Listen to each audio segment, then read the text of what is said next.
Bom, boa noite, pessoal. A gente vai continuar aqui a revisão que o Felipe começou. E para mim ficou a parte daquelas aulas que eu ministrei mesmo, né? Então, normas fundamentais, litisconsórcio, institutos fundamentais do processo, enfim, toda aquela parte que a gente tratou junto. Como é que eu estruturei aqui para fazer essa revisão para vocês? Eu tentei pegar, pessoal, porque concurso, principalmente essas coisas que são muito teóricas, assim, muito iniciais, diferentemente da prova do OAB ou das provas que a gente fazia na faculdade, não vai cobrar a regra. Via de regra, vai se cobrar a exceção. Então eu procurei fazer um arquivo aqui que vai ficar disponibilizado para vocês em frases, pequenas frases a respeito das coisas que eu considero que sejam um pouco mais ponto fora da curva dentre todas as matérias que a gente tratou, tá bom? Vamos começar então, vamos ver se dá tempo da gente tratar tudo que eu pelo menos pus no material aqui pra gente. Bom, sobre normas fundamentais, pessoal, quais são algumas coisas que são relevantes e que a gente buscou tratar aqui por serem exceções? O artigo 2º fala do princípio da inércia. Vocês lembram da inércia, né? Nenhum juiz, via de regra, pode começar processos de ofício, tá bom, gente? Quais são as exceções que podem ser apresentadas ao princípio da inércia? É a instauração do cumprimento de sentença da prestação de fazer ou não fazer de ofício pelo juiz. E aqui uma observação, não seria bem uma exceção à inércia em si. Por quê? Porque o cumprimento de sentença, como a gente bem viu já, e o Felipe vai tratar com vocês, não é um processo, é uma fase. É uma fase do procedimento, tudo bem, pessoal? Sendo uma fase, essa exceção, na verdade, não é uma exceção, ela é só uma manifestação do impulso oficial, tá bom? Outras exceções de ofício. O IRDR, a instauração desse incidente de resolução de demanda repetitiva, pode ser feita de ofício pelo juiz, tá bom, pessoal? E outras duas exceções que eu coloquei aqui pra gente é conflito de competência e incidente de assunção de competência, tá bom? Então, nesse grande microsistema de uniformização das decisões, a gente encontra 3 exceções: o IRDR, o conflito de competência e o IAC, tá bom, gente? Observação importante, uma mudança que tinha no código passado e que hoje não tem mais é a iniciação do processo de inventário de ofício pelo juiz. No CPC de 73, essa era uma exceção clássica ao princípio da inércia e hoje a gente não tem mais essa exceção. O inventário não pode ser iniciado de ofício pelo juiz. Paralelamente com a regra, com a tradição do nosso sistema, que é a regra da inércia, temos o impulso oficial também no artigo 2º. O que isso quer dizer? Os processos não podem ser iniciados de ofício pelo juiz, mas uma vez iniciados pelas partes, o procedimento toca, o juiz toca o procedimento e não depende da vontade das partes para que o processo siga o seu trâmite, o seu regular curso, tá bom, pessoal? Quais são as exceções que podem ser apontadas ao impulso oficial? Isso é, exceções que dependem da manifestação da vontade das partes para que o processo siga o seu curso tendente à extinção com satisfatividade. Vamos tratar de algumas delas aqui, pincelando para vocês tentarem memorizar e a gente tentar acertar pelo menos umas 2 ou 3 questões aí, que já é uma pretensão alta, né? Vamos lá. O cumprimento da sentença de pagar. O artigo 523 diz que no cumprimento de sentença com obrigações de pagar, é necessária a provocação da parte para que se dê início a esse cumprimento. Diferente do que a gente acabou de ver no cumprimento das obrigações de fazer ou não fazer. Tudo bem, pessoal? Certo? Outra exceção à regra do impulso oficial é o incidente de desconsideração da personalidade jurídica. Ele é um incidente, portanto, em tese, se fosse da eleição do legislador, poderia ser iniciado de ofício pelo juiz, mas se achou por bem que aqui não fosse, tudo bem? O artigo 133 exige a manifestação das partes requerendo um juízo para que haja instalação desse incidente, certo? Outra coisa, a regra do impulso oficial não impede a desistência da demanda pelo autor, tudo bem, pessoal? O impedimento da desistência é uma regra excepcional quando a gente está dentro da sistemática do processo civil. Por quê? Porque a maioria dos direitos que são ali tratados são direitos disponíveis, tudo bem? E exercidos em legitimação ordinária. O direito é meu, eu entrei em juízo, eu estou pedindo, se eu quiser desistir, o problema é meu, tudo bem? Você vai ter que pagar eventualmente as custas proporcionais do processo, que você deu causa ao processo e à extinção. Essa é a regra da causalidade, quando a gente trata de custas e honorários, mas não impede a desistência, tudo bem? A regra do impulso oficial não impede a desistência, tá bom? Dentro do procedimento ordinário, se impede a desistência do processo quando ele já está com a sentença, tá bom, gente? Por quê? Porque depois que o juiz deu a sentença você não pode mais desistir? Porque a atividade jurisdicional já está exaurida no caso, tá bom? Bom, o Felipe já falou aqui, relembrou a gente sobre o negócio jurídico processual, e essa é uma regra que o Didier coloca, que com a possibilidade ampla de negócios jurídicos processuais, e os negócios jurídicos processuais a gente viu com o Felipe qual é o objeto que eles podem recair sobre poderes das partes, etc., é possível que por um negócio jurídico processual se module o impulso oficial, tá bom, pessoal? Se apresente esse negócio para o juiz, dizendo que determinado ato que seguiria por impulso oficial no processo particular das partes que assim acordaram, dependerá da provocação, tá bom? Tranquilão, né? Bom, outra coisa interessante aqui sobre o impulso oficial que a gente tem que ter em mente é que a regra do impulso oficial não se aplica aos recursos, tá bom? Porque um dos princípios informadores dos recursos é justamente a voluntariedade, tá bom, gente? Se não tiver voluntariedade, não é recurso. Por isso não se aplica o impulso oficial aos recursos. Como o Felipe bem disse, a remessa necessária ou o reexame necessário não é recurso, tudo bem, gente? Tem se entendido majoritariamente, tanto pela jurisprudência quanto pela doutrina, que o reexame necessário tem a natureza jurídica de condição de eficácia das sentenças contra o poder público, tudo bem? E hoje, dependendo ali do valor que está estabelecido, tá bom? Por fim, última observação importante a ser feita a respeito da regra do impulso oficial é como é que funciona a prescrição intercorrente e a súmula 106 da STJ.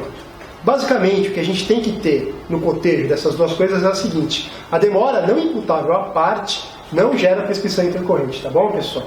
Porque como é que funciona? Quando a gente tem ali uma sentença, e vai ter o cumprimento dessa sentença, de quantia de pagar, a gente bem viu que é uma exceção ao impulso oficial, diferentemente da obrigação de fazer ou não fazer. A gente precisa se manifestar para que dê andamento aos atos executivos dentro do processo, para que a gente tenha satisfeita a nossa obrigação reconhecida no título executivo, tá bom? Enquanto nesse hiato entre sentença e cumprimento, os autos vão para o cartório. Vão para o cartório judiciário e ficam lá. Até que eu provoque o juízo para que se dê o cumprimento dos atos e tal. Nesse meio tempo, enquanto o cartório está com o processo, pode correr a prescrição dessa pretensão executória dentro do processo civil. A isso se dá o nome de prescrição intercorrente. Só que essa prescrição só pode ser imputável se a demora também for imputável ao autor da ação, tudo bem? Não pode ser por bagunça do cartório, não pode ser por demora na prática de atos executivos por parte do oficial ou por parte do juiz, tudo bem? Basicamente isso, tá bom, gente? Isso aqui se encaixa dentro do tema de impulso oficial exatamente por conta disso. Bom, dentro das normas fundamentais... Tá muito rápido, pessoal, não? Acho que a proposta de uma revisão é exatamente essa, né? A gente pincelar algumas pequenas coisas e muito mais agora do que entender é decorar. Tá bom? Vamos lá. Inafastabilidade da jurisdição. Artigo 3º. Vamos se blindar contra uma questão sacana. O novo CPC, ao invés de falar em inafastabilidade do Poder Judiciário, fala em inafastabilidade da jurisdição. Cuidado, gente, pelo amor de Deus. Essa é uma questão que vocês podem errar por conta de uma troca de palavras, tá bom? E como a gente bem viu na nossa aula inaugural, jurisdição não se dá apenas no Poder Judiciário. Exemplo, impeachment, tá bom? Senado exercendo jurisdição. Tranquilão, né? Bom, exceção constitucional é a inafastabilidade da jurisdição, ou do Poder Judiciário, no caso, é a justiça desportiva e o esgotamento de instância, tá bom? Para que a gente tenha a possibilidade de acesso à jurisdição do Poder Judiciário, a gente precisa, nas questões desportivas, esgotar a justiça desportiva, que é uma instância administrativa, tá bom, pessoal? Isso está no 207, parágrafo 1º da Constituição. Bom, avançando nas normas fundamentais, temos a duração razoável do processo, que está na Constituição, portanto é um direito fundamental, está no artigo 4º e no artigo 6º do Código de Processo. Bom, eu não vou falar sobre o conteúdo, porque a proposta aqui não é essa. É a gente tratar de concretizações desse princípio e de algumas fofoquinhas de concurso, se é que podemos dizer assim. Então vamos lá. O que é importante a gente saber dentro da razoável duração? Conceito jurídico indeterminado. Tudo bem, pessoal? Sendo um conceito jurídico indeterminado, quando o juiz for aplicar concretamente na fundamentação da sua decisão, um dos incisos do artigo 489 diz que ele deve fazer o quê? Delimitar, no caso concreto, por que e como ele se está valendo desse conceito jurídico indeterminado. Tudo bem? A fundamentação vai ter que explicar qual que é o método que ele se utilizou para falar que tal tempo, diante de tais circunstâncias, podem ser consideradas razoável ou irrazoável duração. Tudo bem? Toda vez que a gente tiver um conceito indeterminado, vamos lembrar disso. O Felipe falou para vocês lerem, é bom vocês lerem, mas eu estou aqui novamente chamando a atenção, porque é um conceito jurídico indeterminado. Outra coisa, além de ser norma fundamental, há uma concretude no artigo 139, sobre a razoável duração, que é o artigo que trata dos poderes do juiz. É poder, e como a gente está tratando de direito público, todo poder é também um dever, portanto um dever-poder do juiz zelar pela razoável duração do processo. Tudo bem, pessoal? Artigo 139, inciso 3º. E aqui, se eu fizer acertar essa questão, vai ser um golaço, mas eu trouxe as balizas, ou os critérios da Corte Europeia de Direitos Humanos para a gente, que eles utilizam ali para saber o que é uma razoável ou uma irrazoável duração do processo. Quais são essas balizas? A primeira, a complexidade da causa. A segunda, o comportamento das partes dos seus procuradores. E a terceira, a atuação ou a inércia do órgão jurisdicional. A gente tem que cotejar essas três circunstâncias para analisar se a demora que a gente está tendo para a solução satisfativa no nosso caso é razoável ou irrazoável. Tá bom, gente? É muito difícil que caia isso, mas é só para dar uma brilhantada, né? Que vai que, né? Prova de defensoria, às vezes tem uma interdisciplinariedade aí. Até porque na prova do Paraná é blocos, né? Acho que nada impediria que dentro de uma mesma questão se misturasse processo com outra questão que está dentro do mesmo bloco, né? Qual que é o nome da corte? Corte Europeia de Direitos Humanos. Tá bom? Bom, avançando aqui nos primeiros artigos, as normas fundamentais, o artigo 6º coloca uma novidade positivada, que é a primazia da decisão de mérito. A gente extrai que esse artigo coloca isso da leitura dele. Vamos ler esse aqui é legal ler. Todos os sujeitos do processo devem cooperar entre si para que se obtenha, em tempo razoável, decisão de mérito, justa e efetiva. Ou seja, o processo se desenvolve com vistas à decisão de mérito, tá bom, gente? Daí extraímos, existe o princípio da primazia da decisão de mérito. Isso aí é tranquilo, não é isso que vai cair. O que pode cair? Concretizações desse princípio em outras normas trazidas pelo Código. E aqui eu trouxe um exemplo de uma norma do Código que dialoga com nulidades e evidencia que o escopo do processo é se atingir a decisão de mérito, porque é pela decisão de mérito que se tem a pacificação social. Artigo 282, parágrafo 2º. Quando o juiz puder decidir o mérito em favor da parte a quem aproveite a declaração da nulidade, não a pronunciará, nem mandará repetir o ato ou suprir-lhe a falta. Tá bom, gente? Fica evidente a primazia do mérito em relação à primazia da forma ou em relação à nulidade só de per si, tá bom?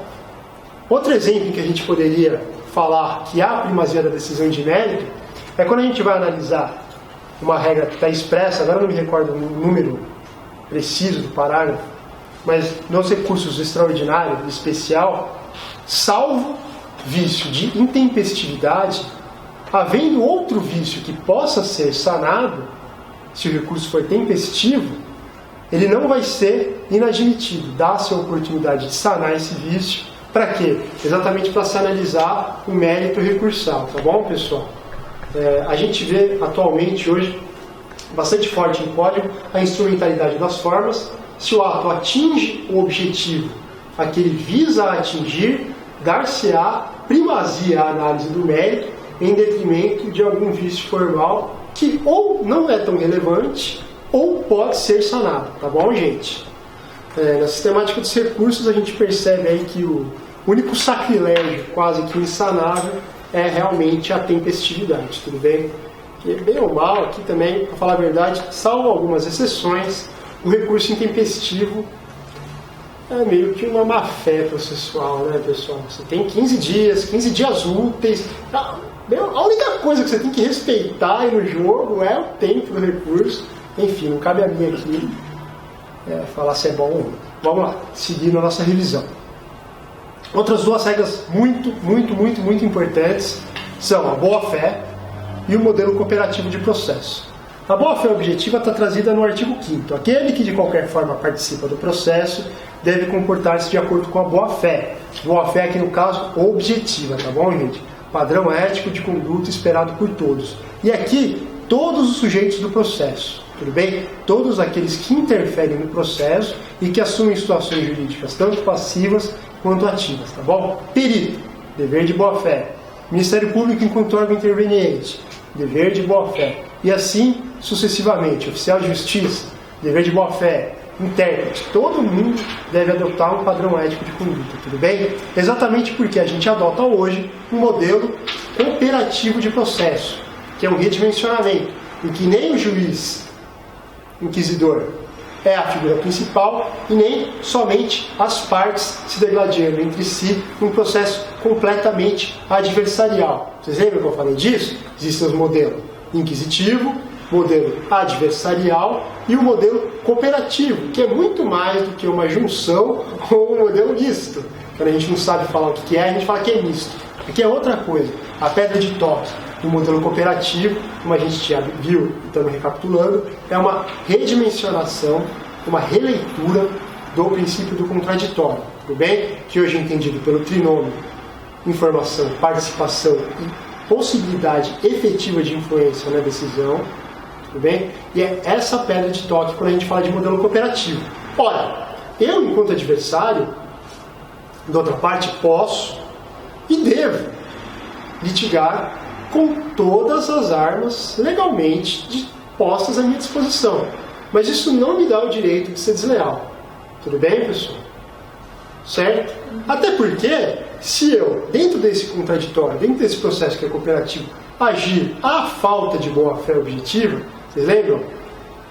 O oposto à boa-fé objetiva não é boa-fé objetiva, é ausência de boa-fé objetiva, tudo bem? Vocês lembram o quadrinho ali do Bob? Não sei se vocês viram isso. O oposto de A não é B, não A. Enfim, mesma coisa, tá bom? Assim sendo, se eu ajo com deslealdade na defesa do meu direito, eu vou reduzir a possibilidade do meu adversário, no seu exercício regular do contraditório, ter uma efetiva influência na decisão do juiz, não é? Se eu falto com o dever de informação, com o dever de proteção da parte contrária, tudo bem, pessoal? Então, o modelo cooperativo não exige que eu não litigue com todas as armas que eu posso para ter o meu direito. Mas ele exige que, observando esse padrão ético de conduta, eu litigue com as armas que eu tenho, tudo bem? Sem ser desleal em nenhum momento, tá bom, gente?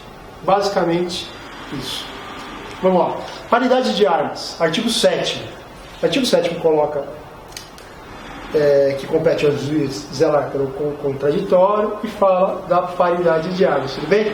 Só uma lembrança que a gente tem que fazer aqui é que o dever do juiz, o dever do juiz está colocado fora do 139, se a gente for reparar.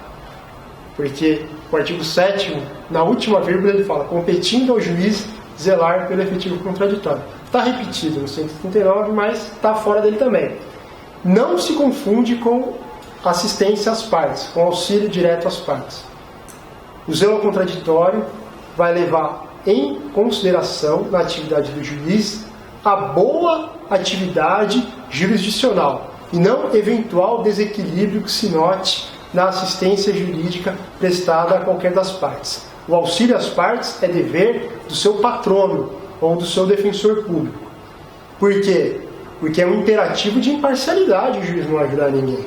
Bom, agora, diante de circunstâncias objetivas que possam influenciar o contraditório, ele zela por esse contraditório, tomando atitude. Bom, voltando então, que eu estava falando, essas normas fundamentais devem ser sempre interpretadas em conjunto, né, pessoal? Inclusive um postulado implícito do Código de interpretação tanto do processo civil quanto de uma interpretação constitucional, já que hoje a gente fala em constitucionalização do direito como um todo, é o princípio da unidade. E o Eros Grau é quem mais se aprofunda nessas lições de princípio da unidade. A gente interpretar o sistema jurídico, a gente tem que interpretar como um todo, né, gente? Então, quando a gente fala de modelo cooperativo, a gente não pode olvidar da boa-fé, a gente não pode olvidar da duração razoável. Então, as normas não devem ser interpretadas de uma maneira estanque.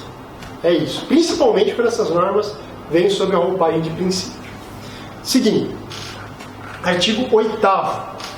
O artigo 8º, ele vai trazer uma norma parecida com a norma que a gente já tem na LINDB. Só que ela está um pouco mais modernizada. O que ele fala? Ao aplicar o ordenamento jurídico, o juiz atenderá aos fins sociais, exigências do bem comum, resguardando e promovendo a dignidade da pessoa humana e observando proporcionalidade, razoabilidade, legalidade, publicidade e eficiência. Verbos que estão trazidos nesse artigo é resguardar, promover e observar. Então são as dimensões ativas e negativas, tudo bem? O resguardo, observar e não violar. A promoção, atitude ativa, para que se tenha a observância, no caso concreto, da dignidade da pessoa humana. Então o juiz não é só um cara que respeita a dignidade humana, ele também promove a dignidade humana. Tudo bem? Promove como? Aplicando o ordenamento jurídico e atendendo aos fins, exigências sociais, etc, etc. Tudo bem? Funcionalização também da atividade jurisdicional. Quando eu falei de funcionalização do direito, vocês lembram. O que é a funcionalização do direito, se não aplicar aos diversos ramos infraconstitucionais do direito as premissas axiológicas e os bens constitucionalmente erigidos à categoria de fundamentais nas relações individuais. Tudo bem? Basicamente é isso, tá bom, gente? Vamos lá. A eficiência que está colocada no artigo 8º diz respeito à gestão individual do processo. Não é aquela eficiência administrativa colocada no artigo 37, tudo bem? Existe essa eficiência para o Poder Judiciário? Óbvio que sim. O CNJ é o órgão que vai regular o controle administrativo, basicamente, do Judiciário. Editando normas, editando metas, editando resoluções. Mas o que se tem aqui como eficiência no artigo 8º é uma norma direcionada ao juiz, a gestão individual do processo individualmente considerado, que deve ser ele também eficiente, tá bom, gente? Tudo bem? Tranquilão, né? Parênteses, eficiência é diferente de efetividade, gente, tá bom? Efetividade é o processo que, atendendo ao devido processo legal substancial, vai conseguir, óbvio que dentro de uma razoável duração, dar a satisfatividade àquele a quem de direito, tudo bem? O processo efetivo é aquele que atinge o seu fim, respeitando os direitos e de uma maneira menos invasiva possível durante o processo, dialogando aqui tanto com respeito aos direitos materiais, respeito aos direitos processuais e tempo em que o direito é entregue, tudo bem? Já um processo eficiente é aquele que vai respeitar muito mais os ditames que dizem respeito às práticas de normas formais e procedimentais em si mesmo, tá bom? Um processo que chega ao final é um processo eficiente. Mas se ele não chegar ao final com a satisfatividade mais ampliada possível, ele pode não ser efetivo, tá bom? Vamos lá. Publicidade.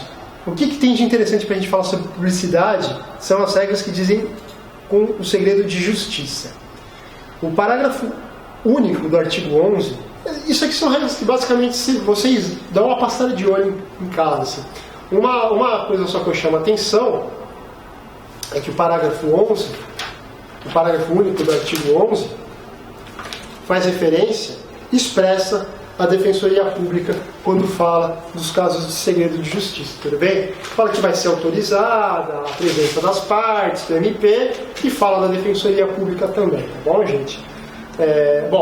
Outra coisa que a gente tem que lembrar quando a gente fala de segredo de justiça é que a publicidade tem dois vieses. O viés externo, que é aquela publicidade genérica, que serve inclusive como forma de controle da população sobre a boa atividade jurisdicional, e a publicidade interna, que diz respeito às partes que estão envolvidas naquele processo. O que é restringido no segredo de justiça, óbvio, é a publicidade externa, porque não haveria como ter um exercício satisfatório do contraditório se restringisse o acesso das informações às próprias partes que no processo litigam. Tá bom? Intuitivo, mas é sempre bom reforçar. Bom, o artigo 189 do CPC é aquele que vai trazer as hipóteses de segredo de justiça, que vai densificar o conteúdo normativo aqui, tá? Ele é extenso, vocês dão uma passada de olho em casa, né? Pelo menos há um direcionamento aqui que a gente está tentando dar para vocês perderem o menor tempo possível, olhando os artigos que realmente interessam mais. Só duas observações que eu achei importante fazer aqui em sede de revisão há uma mitigação dessa regra contida no parágrafo 2º do artigo 189, que vai dizer, basicamente, que mesmo nos casos de segredo de justiça, o terceiro, com interesse jurídico, e aqui interesse jurídico é o mesmo que a gente trata quando a gente fala de assistência no processo, intervenção de terceiro. Tem interesse jurídico, alguém que tiver uma relação jurídica que possa ser afetado por aquilo que vem sendo decidido no processo, tá bom? E do qual ele não é parte.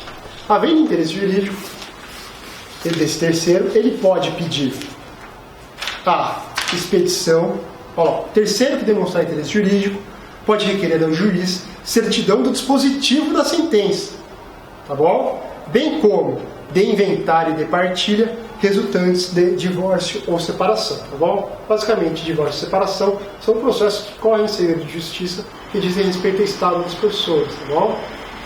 Questões de família e tal. Agora, se você provar que você tem um interesse jurídico, você pode requerer uma certidão do dispositivo da sentença. Aquilo que foi decidido e que efetivamente vai poder influenciar numa relação jurídica que você tem que possa ser afetada, tá bom? Agora, como se deu, o que foi dito na audiência, aí não, tá? Outra observação, não pode haver negócio jurídico que tire o sigilo no caso, ou que dê sigilo ao caso, tá bom? O sigilo fica restrito às hipóteses legais. Por que isso, gente? Porque se trata de norma cogente, uma vez que a publicidade é mandamento constitucional, tá bom? Bom, não surpresa e contraditório prévio. O Felipe já deu uma adiantada nisso aí, mas é aquela regra que diz que mesmo as questões de ofício, o juiz deve dar manifestação prévia às partes. Mesmo nas questões que o juiz puder decidir de ofício, ele deve ouvir as partes previamente, tá bom, gente? Questões tanto de direito quanto de fato. Observação. O artigo 9 é o artigo que vai colocar no nosso sistema a regra da técnica do contraditório prévio.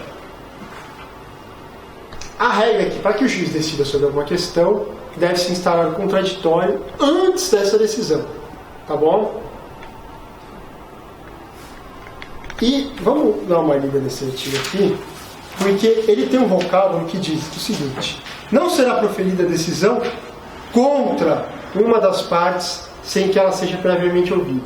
Então a gente extrai que, se a decisão for favorável a essa parte, ela não precisa ser previamente ouvida. Exemplo é o indeferimento da inicial. Tudo bem? Você entra com o processo contra mim e essa inicial é indeferida liminarmente. Não precisa ser citado nem ser ouvido para isso. Tudo bem? Por quê? Porque a decisão não é contrária a mim.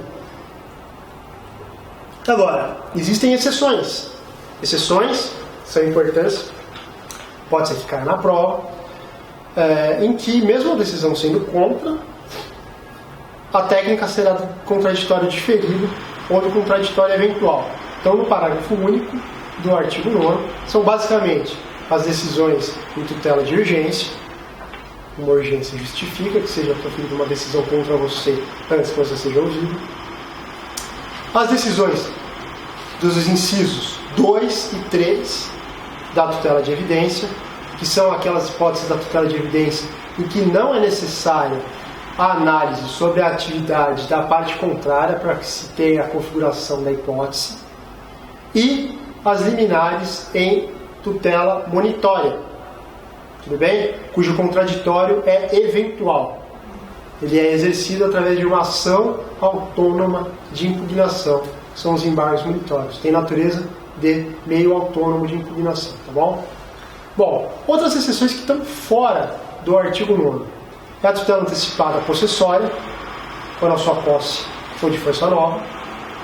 O artigo 59 da Lei de Locações dá uma tutela provisória também de evidência, porque não depende da urgência, no processo de despejo, antes que se instale o contraditório prévio, e a tutela provisória no mandado de segurança. Tudo bem, pessoal?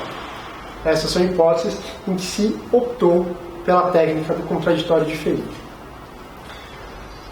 Outra observação importante. Aqui, se eu fosse falar desse artigo para vocês, eu ia gastar quase que o tempo da revisão inteira. Dei uma lida no artigo 12. É o artigo que te fala das listas. A preferência cronológica, tá bom, pessoal? Existem diversas exceções colocadas no artigo 12. São aqui 9 incisos. Tudo bem, pessoal?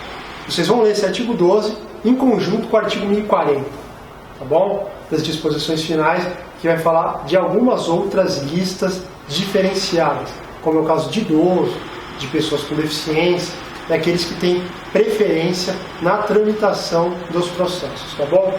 A única coisa que eu ressalto aqui é que, antes da Lei 13.256 de fevereiro de 2016, que entrou em vigor ainda no período de vacatio legis, modificou o Código de Processo Civil ainda no período de vacatio legis, alterou a redação do caput, que dizia antes que o juiz e tribunais deverão obedecer a ordem cronológica. Como é que é a redação atual? Os juízes e tribunais atenderão preferencialmente, tudo mais. Tudo bem, gente? Tirou-se, pelo menos aqui da redação, uma obrigatoriedade. Contudo, se os juízes e tribunais atenderão preferencialmente, para que ele não atenda, pende um ônus argumentativo na inversão eventual aqui, ou na furada de fio, tá bom? Bom, fechando aqui as normas fundamentais, a gente tem que tratar sobre a aplicação no tempo, sobre direito intertemporal processual. Qual que é a regra? A regra é a do artigo 14, que fala que a norma processual não retroagirá e será aplicável imediatamente aos processos em curso, respeitados os atos processuais praticados e as situações consolidadas sob a vigência da norma revogada. A essa regra dá-se o nome de regra do isolamento dos fatos. Tudo bem? Aquilo que já foi praticado continua sob a vigência da norma. Aquilo que já foi consolidado também. Aquilo que vier de novo, se aplica o CPC novo. Isso dialoga com o próprio conceito que a gente viu, que é o mais aceito atualmente na doutrina brasileira, de processo. Processo é procedimento em contraditório. Relação jurídica animada pelo procedimento contraditório. E o procedimento nada mais é do que o concatenamento interno de vários atos isoladamente considerados. Tudo bem? Se o procedimento é o concatenamento de vários atos, e o processo tende ao fim, até pela sua razoável duração, não teria sentido que a gente não aproveitasse os atos que, quando praticados, foram legitimamente feitos, porque sob a vigência de uma norma que estava válida. Tudo bem? Essa é a regra. Agora, só uma observação importante. Fala tanto de atos praticados quanto de situações jurídicas consolidadas, né, pessoal? Situação jurídica consolidada pode ser um campo nebuloso. Pode ser um campo nebuloso. Sendo assim, o STJ, sob a vigência do Código Antigo, já tinha afirmado a jurisprudência que nos casos difíceis de direito intertemporal, há a aplicação do princípio da fungibilidade, tá bom, gente? Então, se mudar uma espécie recursal, você tiver uma legítima dúvida a respeito do que se aplicar ou não, ou de algum prazo, ou de alguma coisa nesse sentido, aplica-se o princípio da fungibilidade. Tudo bem? Um exemplo aqui é a mudança da defesa típica do executado de embargos para impugnação do cumprimento de sentença, da reforma de 2005. Tá bom, gente? Havia uma dificuldade em se saber o que eram as situações já consolidadas ou não, e pelo princípio da fungibilidade, o STJ reconheceu que era, como era dúvida era razoável, era uma dúvida objetiva, né? Então são esses os argumentos, né, gente? Lembrando que os requisitos para que se possa aplicar o princípio da fungibilidade são exatamente esses, né? A ausência de dúvida grosseira, a ausência de erro grosseiro, dúvida objetiva e boa-fé. Como é que se prova boa-fé se você não sabe se é um ou se é outro? Optando pelo menor prazo. Tá bom? Você não sabe se é um ou se é outro. Mesmo fazendo o um e não o outro, se o prazo do outro for o menor, você tem que respeitar o menor prazo. Não pode ser um subterfúgio à má-fé, tá bom? Bom, vamos lá. Algumas soluções pontuais que o Código dá ao tratar da aplicação do direito intertemporal. Houve a revogação do procedimento sumário, mas os processos já iniciados pelo rito do procedimento sumário assim continuam, exceção à regra do isolamento dos atos. Outra, no direito probatório. No direito probatório, a norma que vai ser aplicada ao regular a produção do meio de prova não é a da data da produção, e sim a da data do requerimento desse meio de prova. E isso ainda vai ter aplicação por algum tempo, né, gente? Às vezes as provas demoram para ser produzidas. Então, o que vai importar para a gente saber qual vai ser a regra utilizada na produção de tal ou qual meio de prova, não é a data em que esse meio estiver sendo produzido, mas a data em que foi requerido. Então, se eu requerir a produção de prova pericial em dezembro de 2015, vai se aplicar as regras do CPC de 73. Se eu, por outro turno, vai se aplicar essas regras do CPC, ainda que venha a ser produzida hoje, por exemplo. Agora, se depois de 18 de março de 2016 foi requerida, vão se aplicar as regras do Código Novo, tá bom? Artigo 1048 fala das prioridades e das listas, estabelece algumas regras especiais, muito grande, dê uma passada de olho, importante. 1049 vai falar que sempre que a lei remeter a um procedimento previsto sem especificar, esse procedimento é o ordinário, tá bom, gente? É basicamente uma regra interpretativa. Se a lei, alguma lei especial, remeter ao procedimento sumário, também será observado o procedimento comum, porque o sumário foi revogado, tudo bem? Norma de interpretação. A questão prejudicial, o Felipe já falou, né, gente? No Código Antigo, para que a questão prejudicial pudesse ser acobertada pela coisa julgada, ela deveria ser suscitada por um incidente, que era um incidente era o ADI, era ação incidental declaratória. Era uma ação autônoma para que se acobertasse alguma questão prejudicial que faria parte da fundamentação também no dispositivo, tudo bem? Atualmente, se essa questão for prejudicial e tiver todos os requisitos que o Felipe já falou na primeira parte, ela automaticamente vai passar a ser acobertada pela coisa julgada, tudo bem? Só que, como é que ficam as questões intertemporais aqui? O artigo 1054 resolve isso aí. Só vai ser aplicada essa técnica do novo CPC aos processos que se iniciarem na vigência do novo CPC, tá bom, gente? Os que se iniciarem anteriormente, vai se aplicar a mesma sistemática da ação declaratória incidental do Código 73, tá bom? Essa técnica de acobertamento pela coisa julgada da questão prejudicial só é aplicável nos processos iniciados sob a vigência do novo CPC. A questão da vigência no artigo 1045, tanto o CNJ quanto o STJ entenderam que a data de vigência seria 18 de março. Por que isso é importante, gente? Porque pode ser que, sei lá, o cara diga que uma prova foi requerida no dia 15 de março. O cara pode jogar com isso, sabe? Enfim, então temos que saber. Acabamos as normas fundamentais. Vamos falar do mais importante em jurisdição, ação e exceção. Bom, o princípio da jurisdição é o princípio da territorialidade. Tudo bem, gente? O juiz só vai exercer a autoridade nos limites territoriais do seu estado. Quais são as mitigações a isso? Os imóveis situados em mais de uma comarca. A competência se estende para o imóvel como um todo. Então, tem um imóvel na fronteira de São Paulo com Guarulhos. Tudo bem, gente? Tanto o juiz de São Paulo quanto o juiz de Guarulhos são igualmente competentes para resolver a questão sobre a totalidade do imóvel. Tá bom?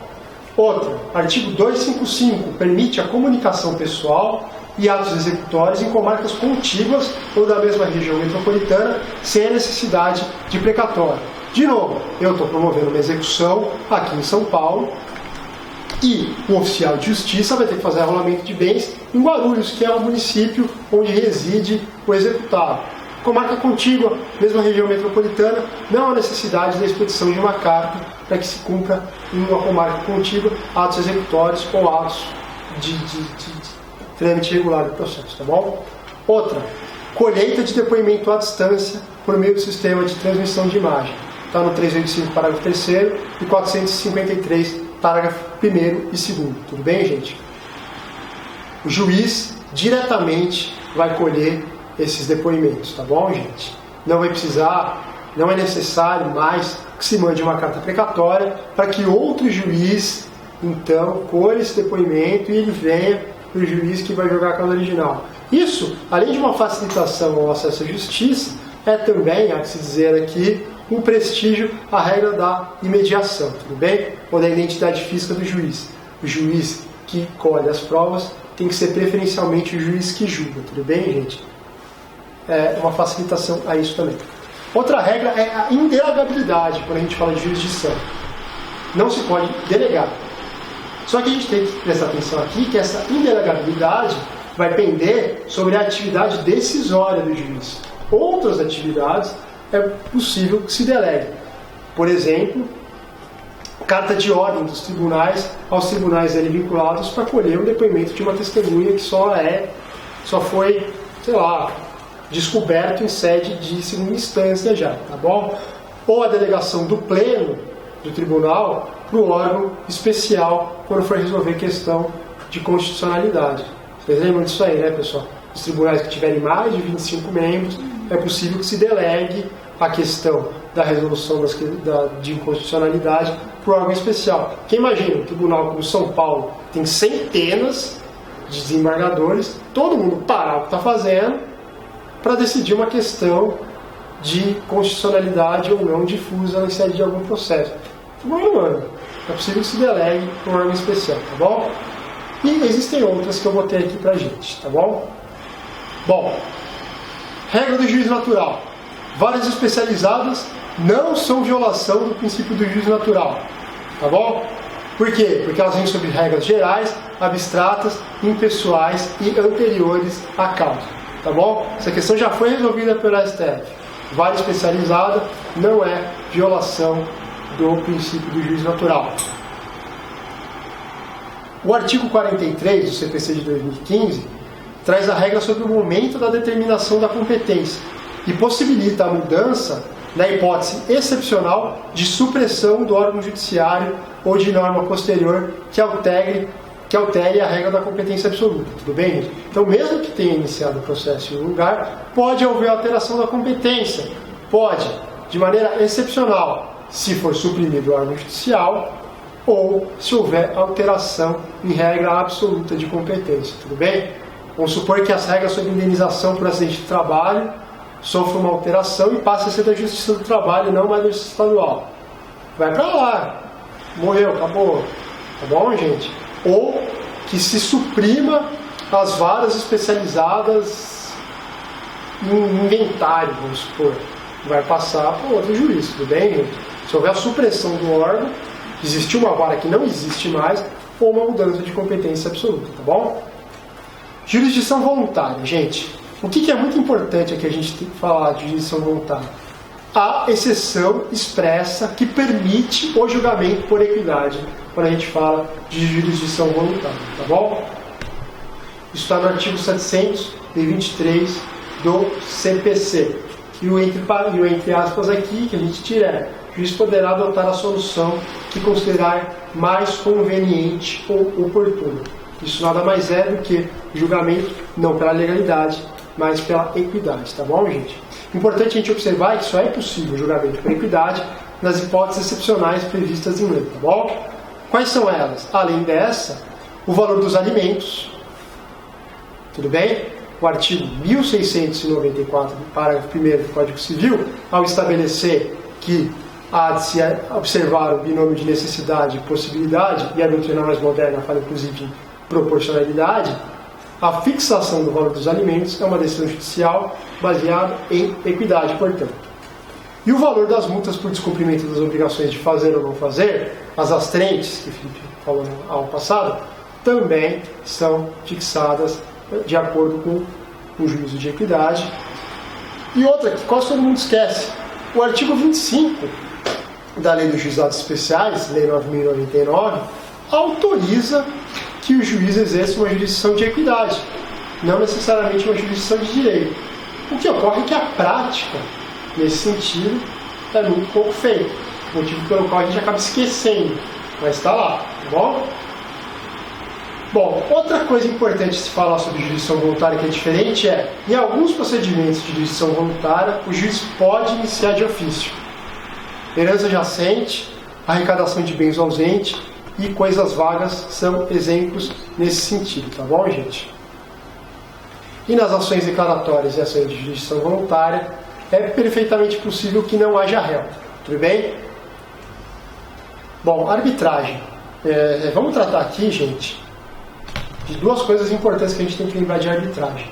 Nos contratos de consumo, a cláusula contratual que impõe a arbitragem de uma maneira compulsória é nula, é considerada abusiva, tá bom?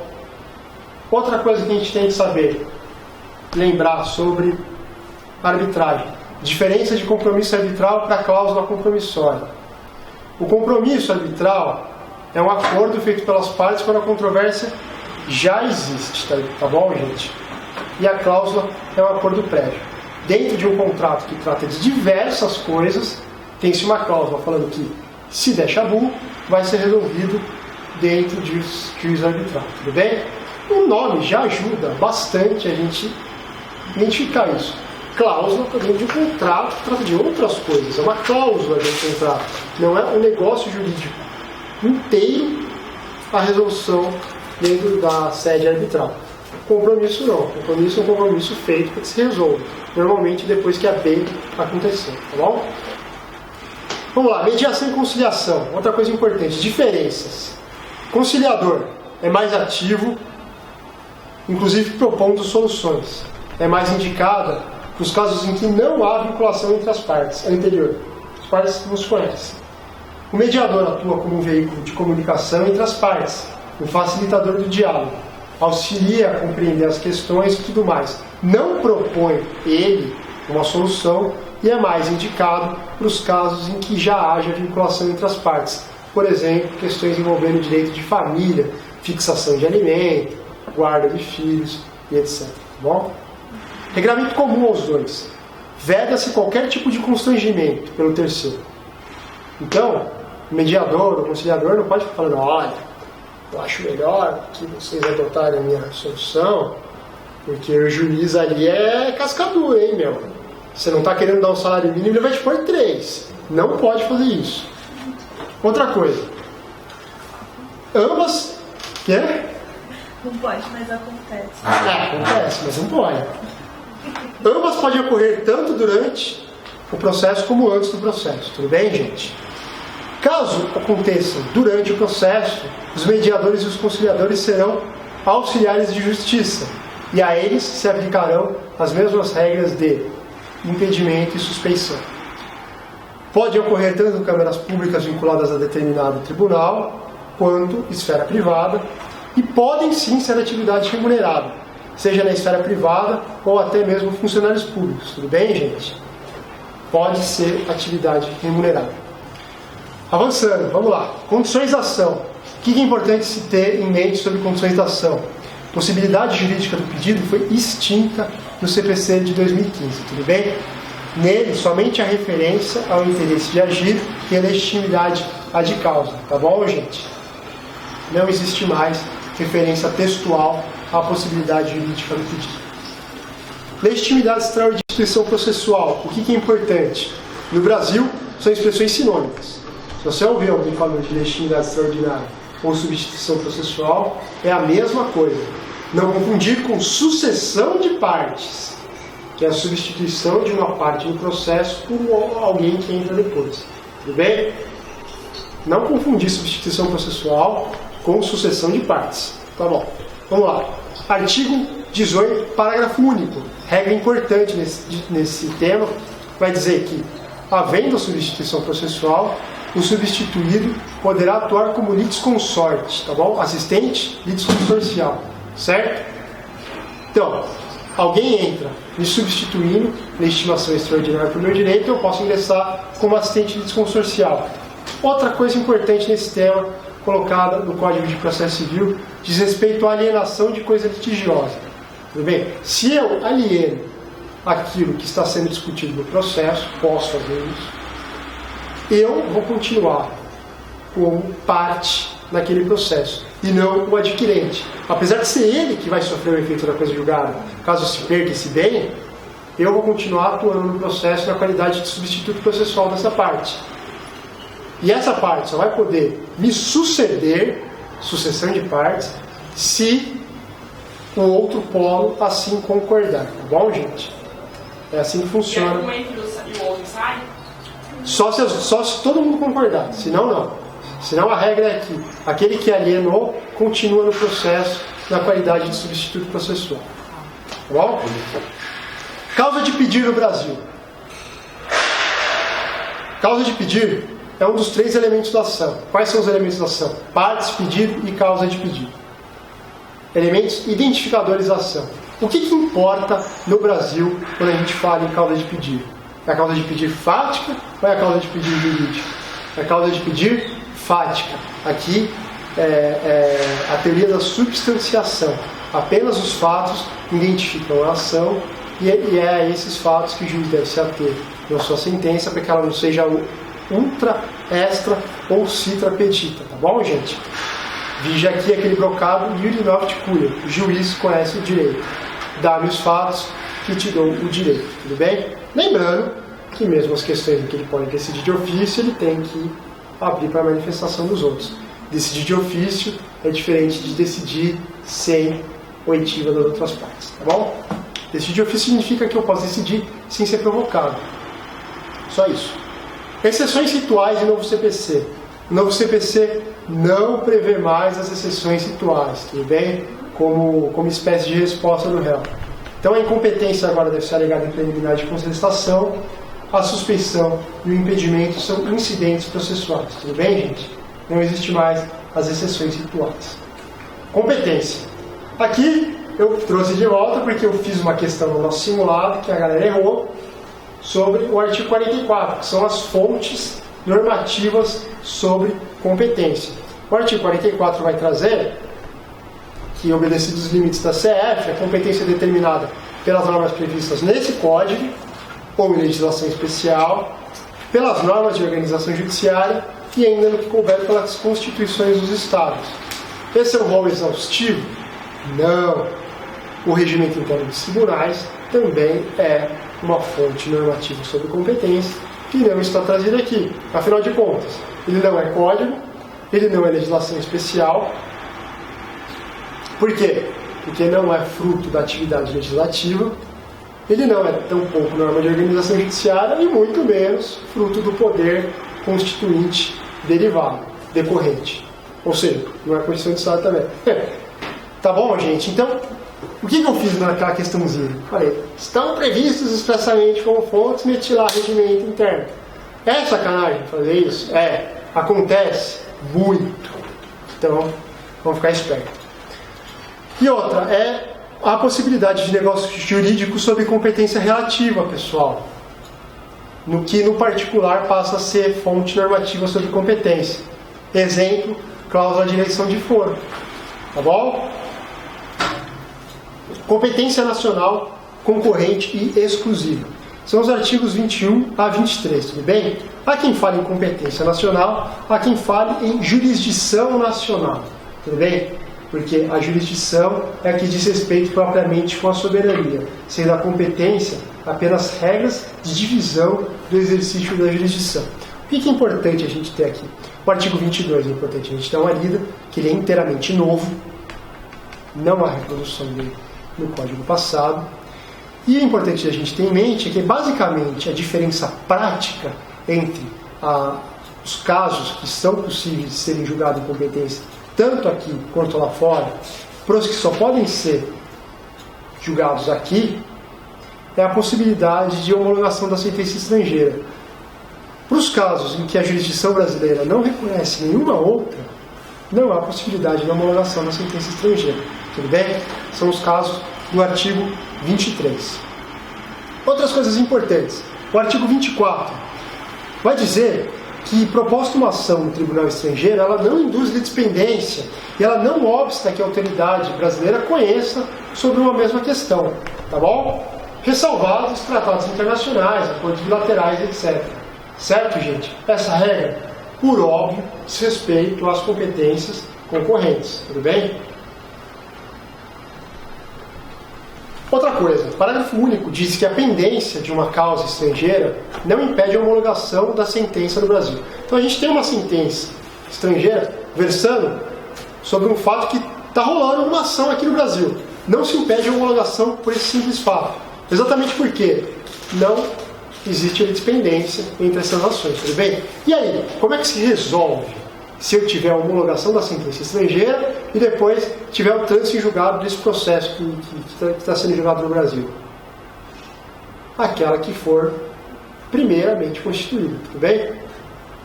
Então, se a gente tiver a homologação da sentença primeiro, vai valer ela. Se a gente tiver o trânsito em julgado primeiro, antes da homologação, vai valer o trânsito em julgado. Por quê? Porque aí vai se aplicar a regra da coisa julgada, tá bom, pessoal? Bom, outra coisa.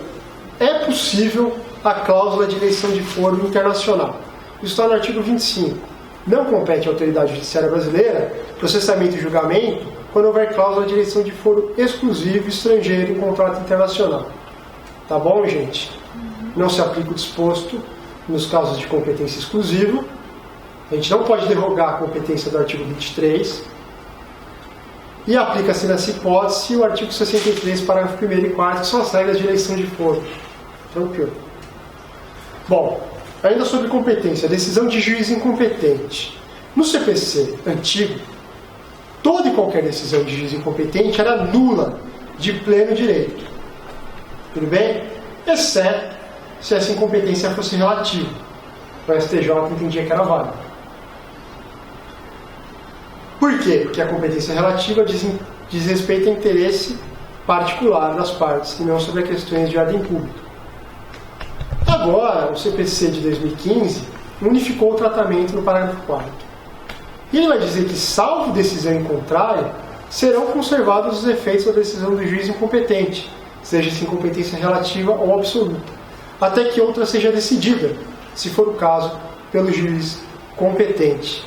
O que acontece? Não há mais um regime de nulidade. Há um regime de possível apenas, perda de eficácia. Por que apenas possível? Porque necessita decisão judicial nesse sentido, tudo bem? Se ninguém fala nada, ainda que decidida por juiz incompetente, é possível a manutenção dos efeitos, inclusive dos atos decisórios, tudo bem? Vara da Fazenda. Súmula 206 do STJ. A existência de vara da Fazenda Pública instituída por lei estadual não altera as regras do processo, tá bom? O que isso quer dizer? Que se a demanda for feita contra a Fazenda Pública numa comarca em que não haja a vara especializada da Fazenda, não vai se deslocar o processo para onde tem essa vara. Tudo bem? Por quê? Isso seria uma alteração das regras de processo. Isso não é permitido, tá bom? Então se a gente entra com ação em, sei lá, a cidade pequena, não vai ser deslocado para a capital só porque é a Fazenda Pública, tá? Competência territorial, pessoal, em regra, é absoluta ou relativa? Relativa. Há exceções. Claro que há exceções para complicar a nossa vida. Quais são essas exceções? As ações reais imobiliárias e a ação possessória imobiliária. Isso é novidade, hein, pessoal? Tá bom? Nesses casos, é a competência determinada pelo território. Por quê? Porque é do foro da situação da coisa. Ou seja, é uma competência que elege um critério territorial, porém, é uma competência absoluta. Tá bom, gente? Outra observação aqui. As ações possessórias não são ações reais, hein, gente? Tudo bem? A gente viu que posse não está inserido dentro dos direitos reais e tudo mais. Ação possessória é considerada ação pessoal. Contudo, para fim de outorga possória ou marital, a possessória não é considerada ação real, e sim pessoal, tá bom? Ou seja, você não precisa da outorga para uma ação possessória, tá bom, gente? Para entrar em juízo, você não precisa da vênia conjugal. A não ser em caso de composse, tá bom? Vamos lá. É exatamente isso, né? 47, parágrafo 2º. A ação possessória imobiliária será proposta no foro da situação da coisa cujo juízo tem competência absoluta. Isso é novidade. Competência federal, pessoal. Algumas questões relativas à competência federal. Sociedade de Economia Mista Federal não desloca a competência para a Justiça Federal, tá bom, gente? Então, Banco do Brasil, Justiça Estadual, tá bom? Empresa pública não, empresa pública federal. Se for Banco do Brasil, estadual. Caixa Econômica, Justiça Federal, tá bom? Súmula 150 do STJ. Compete à Justiça Federal decidir sobre a existência de interesse jurídico que justifique a presença no processo da União, suas autarquias ou empresas públicas. Então o juizão aqui estadual não pode falar, você é da União! Aí o juiz, se vira aí, juizão federal. O federal que vai falar, olha, compete a mim decidir se tem interesse aqui ou não, tá bom? Vamos lá, foro competente, pessoal. As regras sobre foro competente estão no 46 a 53. Existem algumas regras que são novidade e que a gente precisaria olhar. Uma delas eu já tratei, que é o 47, parágrafo 2º, não havia correspondente. Outra é o artigo 48, parágrafo único. Vai estabelecer regra para partilha caso o autor não tenha domicílio certo. 51, mudança com relação aos foros. E o 53 também, pessoal. Principalmente inciso 1, inciso 3, a linha E e a linha F, e inciso 5. Tem uma passada de olho na véspera da prova, não adianta eu falar aqui que vocês vão esquecer, isso é pura decoreba.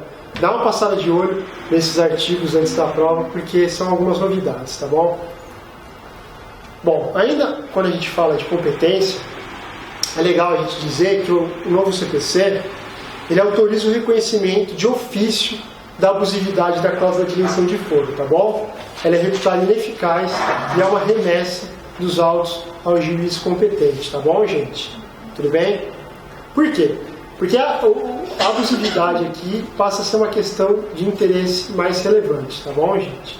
Agora, mesmo havendo essa possibilidade de reconhecimento de ofício, existe uma preclusão temporal inclusive para o juiz aqui, tá bom? O juiz só pode declarar de ofício antes da citação do réu. Por quê? Porque o parágrafo 4º, o parágrafo logo na sequência, diz que para a parte, para o réu, então, o limite temporal para que se alegue essa abusividade é na contestação, sob pena de preclusão, tá bom? Se para a própria parte existe um limite, o juiz tem se entendido que o limite é até a citação. Bom, causa de pedido e conexão, gente. O informativo 480 da STJ diz que, quando a gente vai analisar as causas de conexão, uma delas é a causa de pedido em comum. E a gente bem sabe que a causa de pedir é composta tanto da causa de pedir fática quanto da causa de pedir jurídica. Agora, para que a gente tenha conexão, não é necessário que concomitantemente haja identidade da causa de pedir fática e jurídica. Havendo de uma ou de outra, preenche-se o requisito da conexão. Tá bom, gente? O STJ decidiu isso aí. Conexão e juízo prevento. No CPC antigo, a prevenção ela era feita tendo como base dois critérios diferentes dependendo do que acontecesse. Ou ela era ferida pela citação válida, ou, em caso de juízos diferentes, aquele que tivesse despachado em primeiro lugar. Era ou a regra do 219 ou a regra do 106. Tá bom, gente? Como é que está isso no Código Novo? Nos termos do artigo 59, é pelo registro ou distribuição da petição inicial. Tudo bem? Aquele que fizer o registro primeiro, ou onde tiver mais de uma vara, aquele que for distribuído primeiro, é considerado prevento. Tudo bem, gente? Não há mais a regra da citação válida. Tá bom? Processo. Pressupostos processuais. O que tem de importante de pressupostos processuais?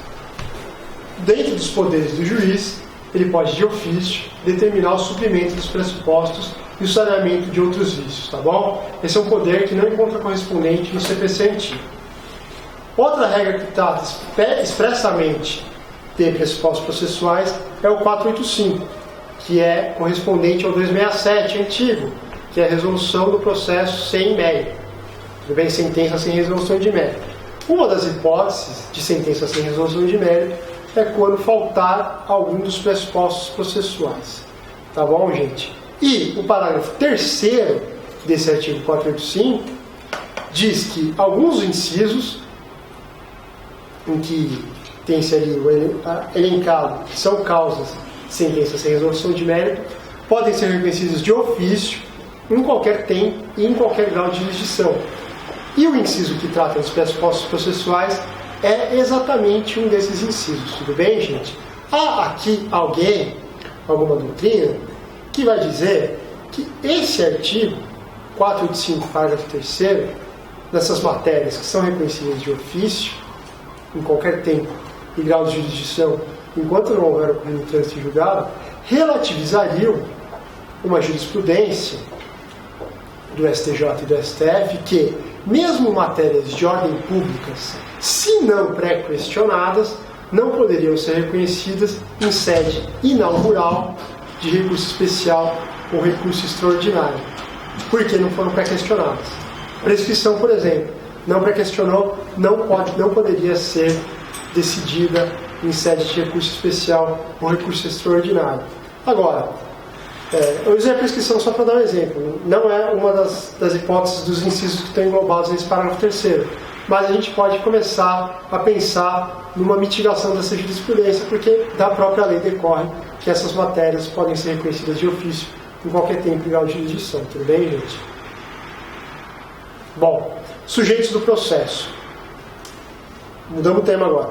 O STJ admite excepcionalmente a capacidade de estar em juízo para entidades desprovidas de capacidade jurídica. Cartório, Câmara Municipal, Tribunal de Contas, a própria Defensoria, a proporcionalidade jurídica, tudo bem, gente? Desde que na defesa de seus interesses e prerrogativas funcionais. Tá bom, gente? Outra questão relativa aqui aos sujeitos do processo é a questão da curadoria especial. Ela é exercida pela Defensoria, tá bom, gente? Isso está colocado tanto na Lei Complementar da Defensoria quanto no Código de Processo Civil. Questão importante, decidida já pelo STF. A curadoria especial não está vinculada à necessidade econômica da parte, tudo bem? Então a parte não precisa ser hipossuficiente econômica para que tenha a curadoria especial. É uma atribuição da defensoria que independe da hipossuficiência. Por isso classificada por alguns como atribuição atípica. Tudo bem? As típicas seriam aquelas relacionadas às hipóteses de hipossuficiência econômica. Sendo assim, não é consequência automática o benefício da justiça gratuita à pessoa que tenha a curadoria especial, porque não tem nada a ver com ter dinheiro ou não ter, tá bom? Sendo assim, é possível a defensoria cobrar honorários pela atividade, tá bom? Eles vão ser revertidos para o fundo de aparelhamento. Aqui é a IDEP, né? Aqui é a IDEP, em São Paulo. No Paraná teria que dar uma olhada na lei dos caras, né? Mas isso que vai para o fundo de aparelhamento está na lei nacional, na lei 80/94. Fora as hipóteses do CPC, existe uma hipótese de curadoria especial na lei da Política Nacional do Idoso, artigo 10, parágrafo 2º. Nos casos de comprovada incapacidade do idoso para gerir seus bens, será nomeado a ele curador especial. Jurisprudência dos tribunais superiores, ainda que esse idoso tenha advogado constituído nos autos, tudo bem? Mesmo que ele tenha advogado, ainda assim a hipótese de curador especial, se ficar comprovado nos autos, a incapacidade para ele gerir os seus bens, tá bom? Ainda sobre sujeitos, união estável. Hoje, naquele artigo que trata da necessidade da autorização da companheira das ações reais imobiliárias para que a gente possa ingressar, ou então, nos casos em que, se a gente for casado, salvo no regime de separação absoluta de bens, é necessária a citação de ambos os cônjuges, é extensível hoje, pelo parágrafo 4º desse artigo 73, de forma textual, à união estável, tudo bem? Só que tem um pequeno detalhe. A união estável comprovada nos autos. Não vai se fazer prova sobre essa união estável nos autos. Ela tem que vir comprovada. Qual que seria a forma de comprovar ela? Documentalmente, tá bom? Ou juntando uma sentença que já reconheceu a união estável em outro processo, com um contrato de união estável e tudo mais, tudo bem, gente? Bom, vamos falar um pouco sobre representantes. Massa falida não tem personalidade jurídica, mas tem capacidade de ser parte. É considerada pessoa formal pela STJ. E um RESP aqui, do STJ, interessante sobre representação, diz que a parte legitimada para participar de ações que originalmente se dirigiam ao decujus é o espólio, não aos seus herdeiros nem seus sucessores, tudo bem? Bom, consequências da incapacidade processual estão no artigo 76. E ela tem novidade, gente. Mudou o código antigo e é bom que se dê uma lida, tudo bem? Uma novidade interessante é quando trata de recurso. Parágrafo 2º. Ele vai falar que, se for hipótese de não regularização do vício, nos tribunais e tudo mais, como é que funciona isso, ou como é que deixa de funcionar, tudo bem?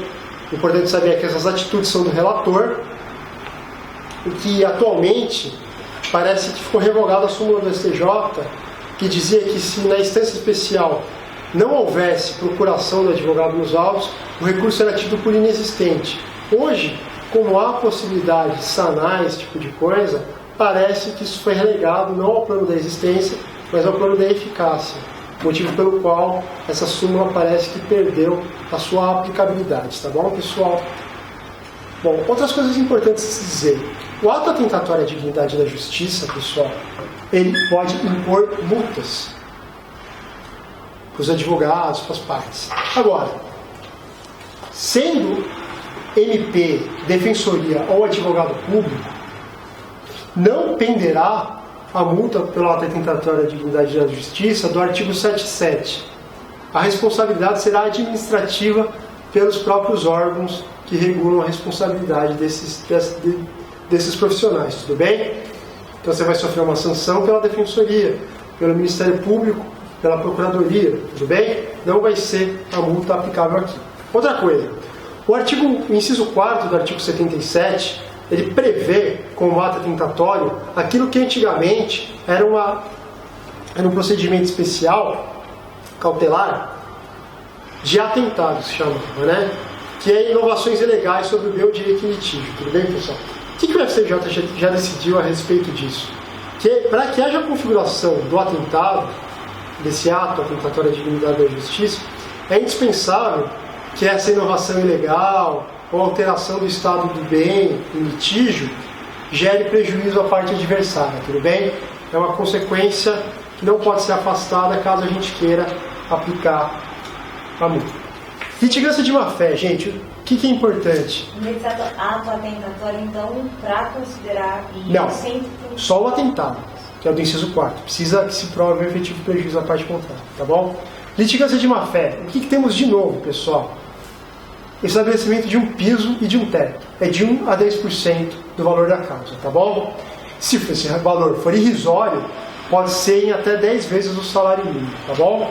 Não cabe condenação ao advogado, mas ele pode ser demandado em juízo regressivo. Decisão da STJ a esse respeito, tá bom? Condenação não vai direto para o advogado. É a parte que tem que arcar, porém, em ação regressiva, pode-se a mesma coisa, tá? E funcionário público, do advogado público, aliás, no exercício das funções, também não cabe a condenação por litigância de má-fé, tá bom, gente? Falando sobre sujeitos do processo, a gente já falou, só reforço aqui, aquele que comprar o bem alienado em litígio pode ingressar como assistente desconsorciado. Poderes do juiz. Outro artigo, eu não estou recomendando tanto assim, mas esse é um artigo importante de se ler, pessoal, de véspera de prova. Eu separei aqui 2 incisos, os que eu considerei mais importantes. Assim. O inciso 6º, que é o poder de dilatar prazos processuais e alterar a ordem da produção da prova, adequando a necessidade do conflito, de modo a conferir maior efetividade à tutela do direito. Por que eu separei isso? Porque essa alteração na ordem de provas não deve ser confundido com a inversão do ônus de prova. Tudo bem, gente? Por quê? Porque dentro do procedimento ordinário, há, de regra, dependendo do meio de prova que a gente estiver tratando, um procedimento que deve ser observado para a colheita dessas provas. Por exemplo, a ordem com que se vai ouvir os testemunhos. Normalmente, o testemunho do autor é ouvido antes do testemunho do réu. O que significa essa alteração? Exatamente isso, tá bom? E o parágrafo único do 139 diz respeito a esse inciso 6º. A dilação de prazos somente pode ser determinada antes de encerrado o prazo regular. Óbvio, né, pessoal? Tá bom? E o inciso 10. Por que eu separei o inciso 10 aqui? Porque ele vai dizer respeito exatamente à Defensoria Pública. O professor Camilo falou disso ontem, ou não lembro se ele chegou a falar disso ontem, mas quando o juiz se deparar com diversas demandas individuais repetitivas, ele deve oficiar a MP e a Defensoria, e na medida do possível os outros legitimados, para que casos verifiquem a adequação, o interesse estratégico, promovam a ação coletiva respectiva, tá bom, gente? Litisconsórcio. Vamos tratar do mais importante sobre litisconsórcio. Artigo 115 do novo Código trouxe uma regra inédita caso não haja a observância do litisconsórcio necessário. Se o litisconsórcio necessário for também unitário e não houver integração das partes, a sentença será nula. O unitário é aquele que o regime jurídico não pode ser diferente. A sentença necessariamente tem que ser igual para todos os litisconsórcios. Agora, se a despeito de necessário for simples, e isso vai se dar naquelas hipóteses em que for necessário por determinação da lei e não pela natureza da relação jurídica, a consequência da não integração será a ineficácia relativamente àquela parte que não foi integrada. Tudo bem, gente? Então, uma diferença de regime pela não integração do litisconsórcio necessário. Se ele for unitário também, a sentença será nula. Agora, se ele for simples, isso é, se a sentença puder ser diferente para uma parte e para outra, a despeito do litisconsórcio ser de necessária a formação, ela será ineficaz, tá bom? Para aquela parte que não foi juntada no processo. Outra observação importante sobre o litisconsórcio. O litisconsórcio facultativo não autoriza a mudança de competência absoluta, tá bom, gente? Outra coisa, é possível a limitação do litisconsórcio facultativo, daquelas hipóteses de litisconsórcio multitudinário, quando atrapalhar a execução da sentença, quando atrapalhar o direito de defesa ou quando tumultuar o processo, tudo bem? Referência textual, que não tinha antes, é que a possibilidade dessa limitação pode ser tanto para a fase de conhecimento, quanto liquidação ou quanto execução, tudo bem? E havendo esse incidente para que haja desmembramento, a interrupção do prazo para a resposta, tá bom, gente? Que só volta da decisão que solucionar essa questão, tá bom? E essa decisão é recorrível por agravo de instrumento, tá bom, gente? 1015, inciso 7. E aqui o regime do litisconsórcio. Se o litisconsórcio é simples, o regime é da autonomia. O que um faz não repercute na esfera do outro, a não ser que a defesa ou recurso se baseie em tese comum que beneficia a ambos, tá bom, gente? E se o litisconsórcio for unitário, o regime é o da vinculação. Os resultados serão iguais. E os atos de um só poderão aproveitar os outros se forem benéficos. Se forem em prejuízo, não. Então, se você confessar, mas for um regime de litisconsórcio unitário, tá bom? Intervenção de terceiros. Algumas pinceladas importantes aqui. Tudo bem se a gente passar um pouco do tempo hoje, pessoal? Sexta-feira, vocês se viram. Vamos lá. Oposição não é mais espécie de intervenção de terceiro. Passa a ser um procedimento especial. Tá bom? Nomeação, autoria também. Se você não é a parte legítima, você é obrigado a indicar quem você acha que é, mas isso não é mais um procedimento de intervenção de terceiro, tá bom? Vamos lá. Bom, a oposição, então, é uma forma hoje de procedimento especial, artigo 682 e seguintes. Não muda muita coisa não, pessoal, tá bom? O que é se cair exceptio mali gesti processus? São as exceções em que o assistente não fica vinculado à justiça da decisão, ou basicamente relacionadas ao estado em que ele encontrou o processo ou à má gestão do assistido, tá bom? Vocês lembram que o assistente fica vinculado aos fundamentos da decisão em que ele participou como assistente. A isso chama-se justiça da decisão. O artigo 123, inciso 1º e 2º, vai tratar das exceções em que ele não ficará vinculado. A esses dois dá-se o nome de exceptio mali gesti processus. Denunciação da lide. O que é importante? Pedra de toque da denunciação. Direito de regresso. Tá bom? Coisas importantes, positivadas. É possível a denunciação sucessiva? É. Porém, o novo código limitou a uma denunciação sucessiva só. Tá bom? Então, eu só posso denunciar sucessivamente uma vez. Não pode ter uma cadeia infinita de denunciações sucessivas dentro de uma mesma relação processual.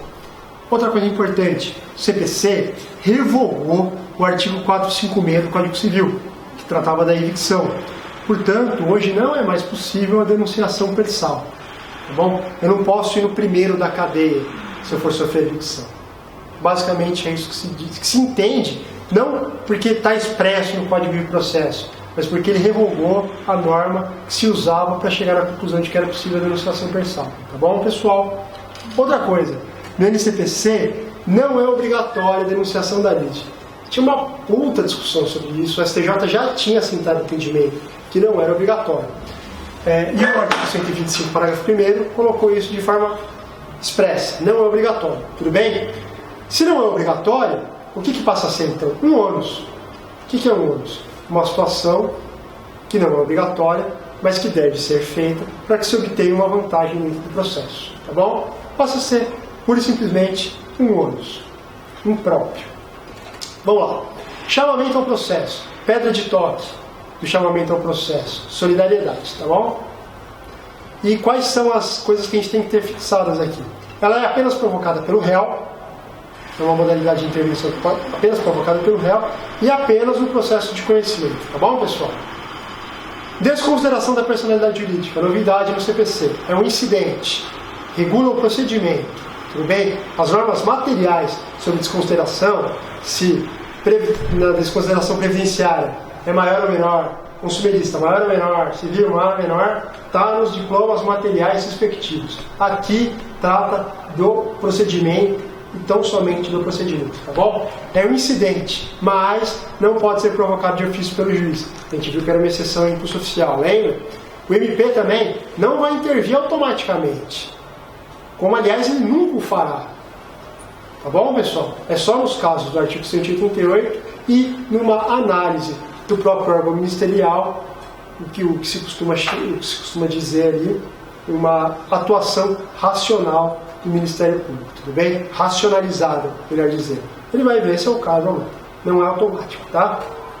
A amicus curiae, pessoal, outra intervenção que não tinha prevista textualmente nos processos individuais. Por quê? Porque no procedimento de controle concentrado de constitucionalidade já havia previsão da amicus curiae, tá bom? Então, agora tem. E uma questão que é diferente de todas as demais intervenções de terceiros é que essa admite a provocação de ofício pelo juiz. Por quê? Porque a amicus curiae servem exatamente para fornecer subsídios da sociedade civil a uma melhor decisão judicial. Então o juiz pode provocar de ofício.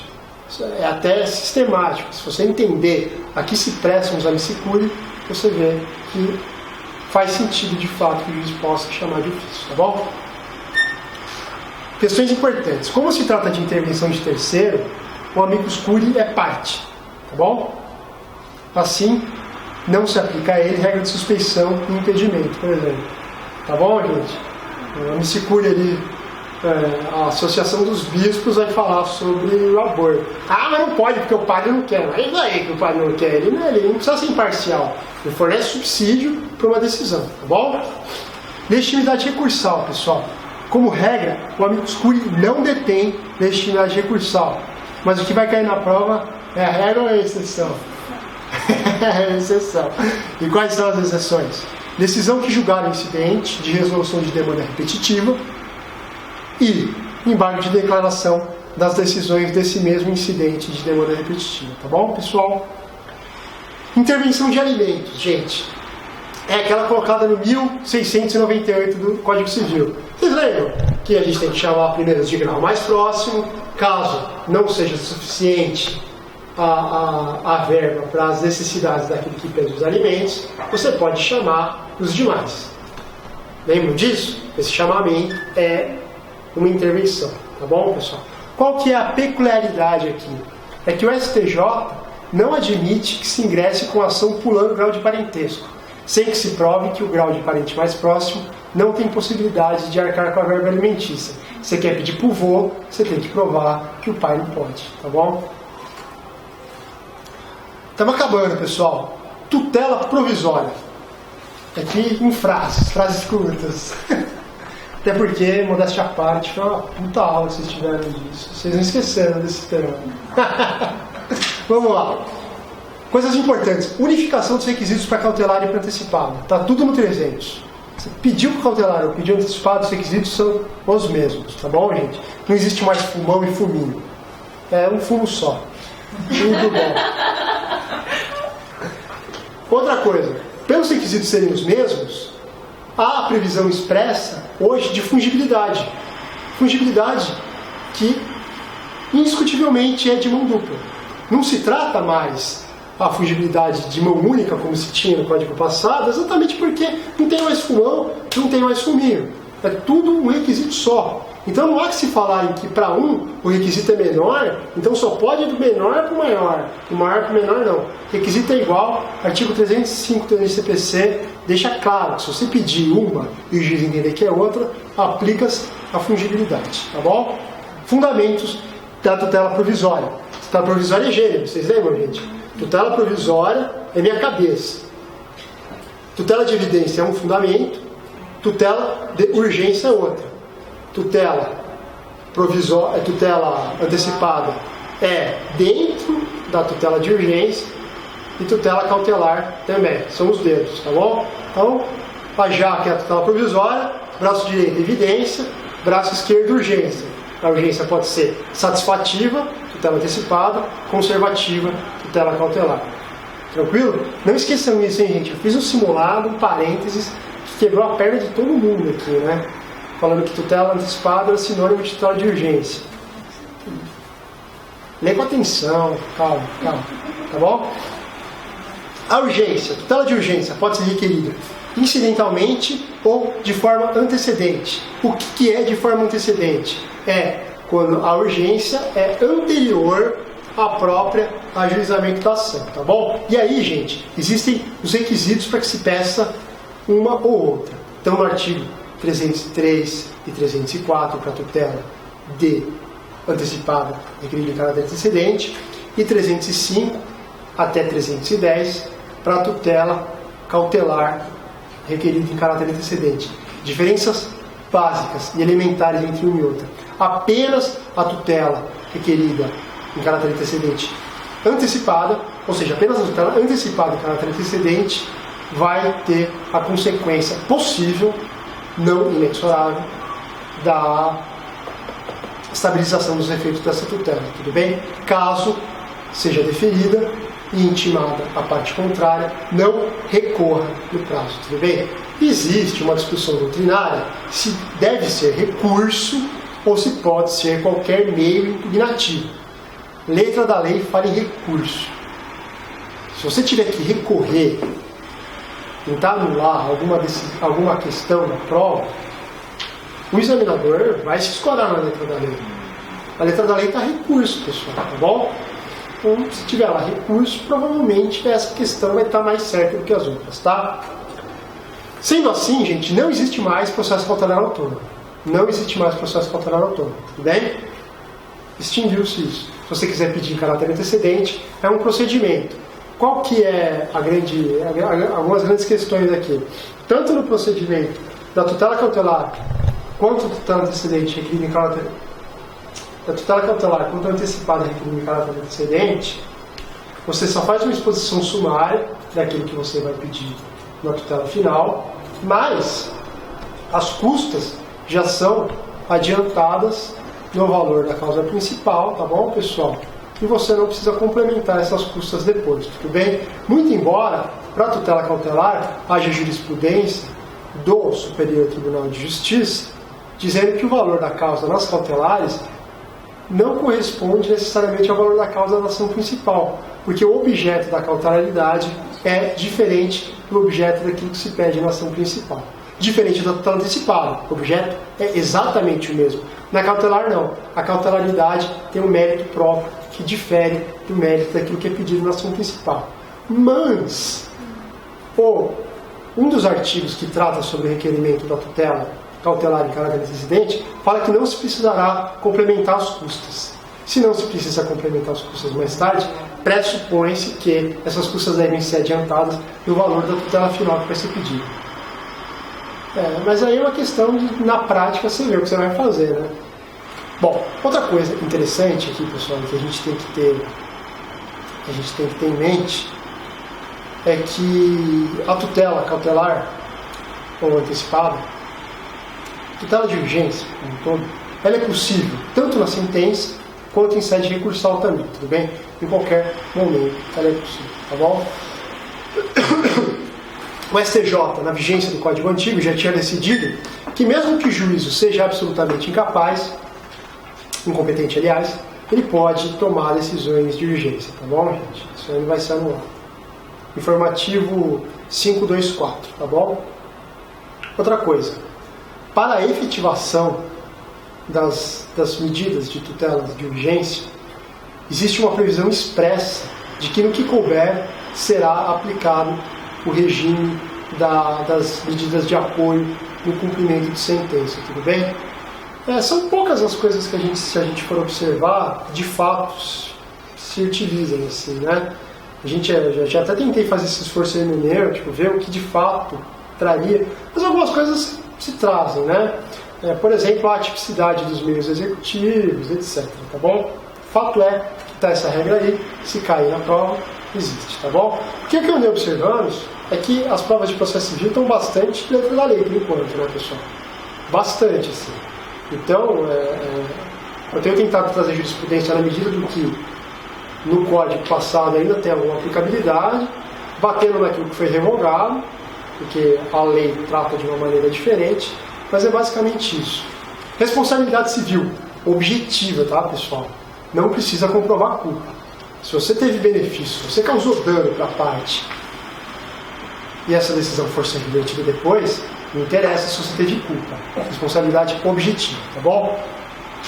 Agora, além dos requisitos da urgência e dos requisitos da fumaça do bom direito, existe no parágrafo 3º do artigo 300 o requisito da reversibilidade.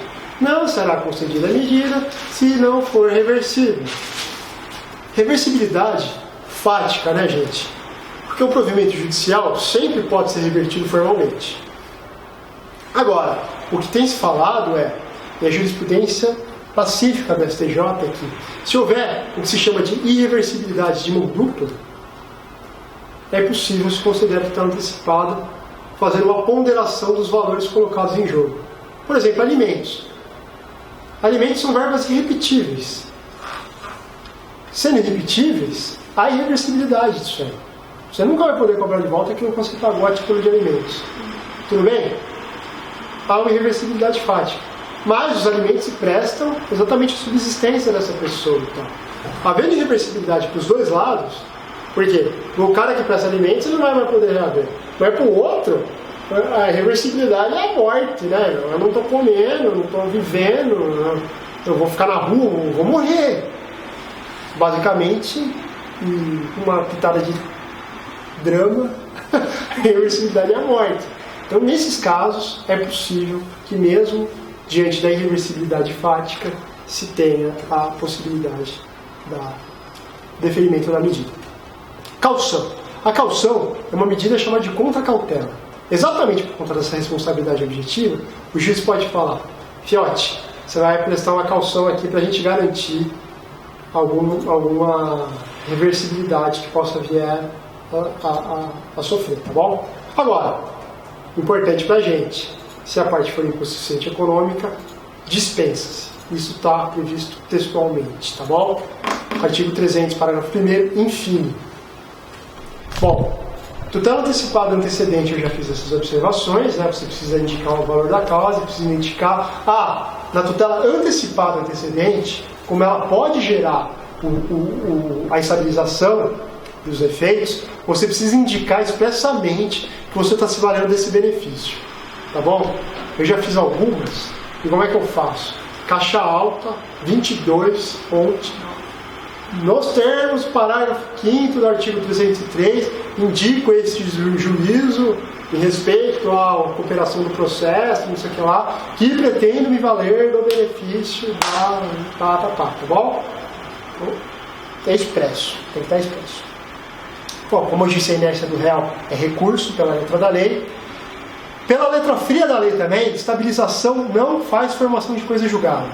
Embora haja uma baita discussão doutrinária, se não é coisa julgada é o quê? Não é coisa julgada pela lei, gente.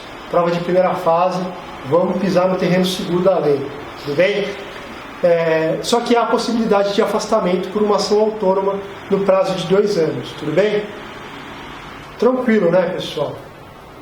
Ela não vai se limitar, já que não é coisa julgada, aos requisitos da rescisória. Ela é ampla, tudo bem? Essa ação, que serve com o fito de desconstituir essa estabilização no prazo de 2 anos, tá bom, gente? Tutela de evidência. O que eu tenho para falar de tutela de evidência? A tutela de evidência, tratada com esse nome, está no artigo 311 do CPC. Ela não exige urgência, mas o legislador alçou a uma categoria elevada o fumo boniuri dela, tudo bem? Então, como o legislador entendeu que esses casos há um fumo boniuri bastante evidente, dispensou-se a urgência para que se usufruísse da antecipação do ônus temporal do processo, tá bom? Agora, ela só pode ser deferida em caráter incidental, caráter antecedente não. E outra coisa, apenas 2 dos 4 incisos do 311 podem ter deferimento liminar. E não precisa decorar, se você entender que essas hipóteses de deferimento liminar são exatamente as hipóteses em que não se depende da análise da atuação da outra parte. Porque é evidente.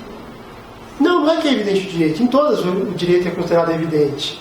Mas existe a situação do inciso 1º, que é abuso do direito, e a situação do inciso 4º, que agora eu não me recordo exatamente qual que é, dependem da análise da outra parte, para que se configure a hipótese da tutela de evidência.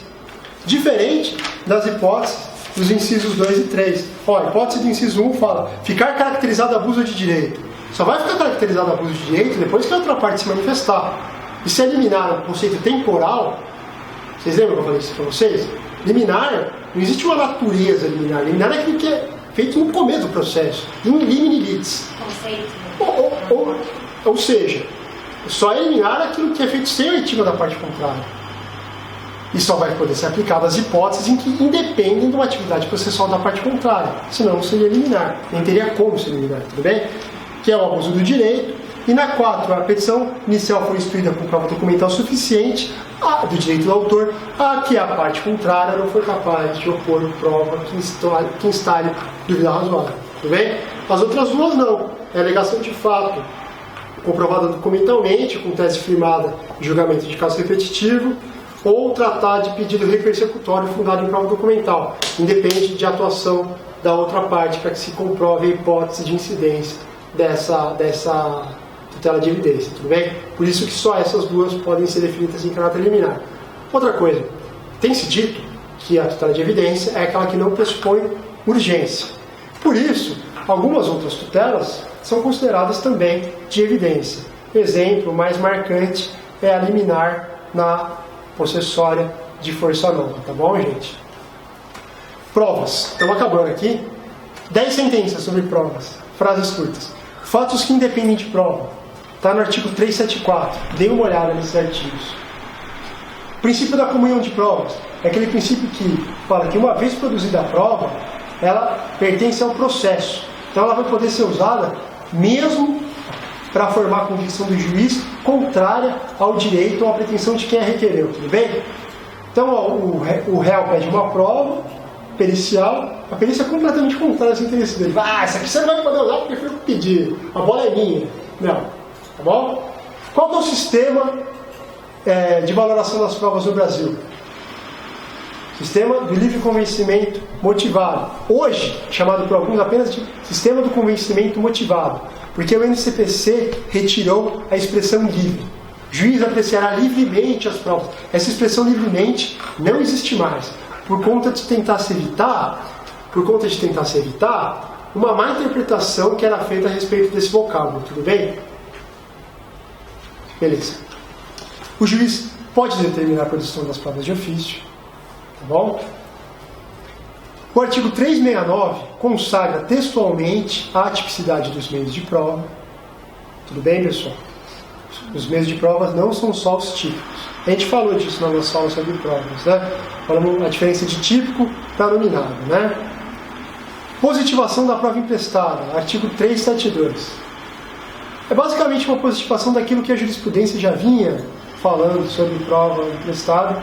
Hoje se colocou no código apenas para que se tenha uma fonte normativa legislativa a respeito disso, tá? Importante, e que não está no código, que é extraído desde muito tempo já pela jurisprudência, é o seguinte: ambas as partes do processo novo precisam ter participado da produção dessa prova, no processo em que se pega ela emprestada? Não. Apenas a parte contra quem a prova foi produzida. Tá bom, pessoal? Não exige a identidade absoluta das partes. Apenas que a parte contra quem a prova foi produzida tenha participado. Tá bom? Outra coisa aqui, só para... Não, isso aí eu não vou falar porque vai mais confundir do que ajudar. Vamos lá. Distribuição dinâmica do ônus da prova. Hoje existe a previsão expressa nos artigos... no artigo 373, parágrafo 1º e 2º, tá? Dá uma olhadinha lá, porque traz os requisitos, traz quando você não pode usar, tudo bem? Isso é um decorebinha de se ler 2 dias, 1 dia antes da prova, tudo bem? O importante é vocês saberem que está positivado, antes não estava, que é novo, tudo bem? E uma coisa importante aqui que eu achei para falar, é que o momento mais adequado, em tese, seria o saneamento do juiz fazer isso, tudo bem? Porque é no saneamento em que há a especificidade das provas, e é o saneamento, a decisão em que o juiz vai traçar o caminho processual que se pretende seguir. Tudo bem?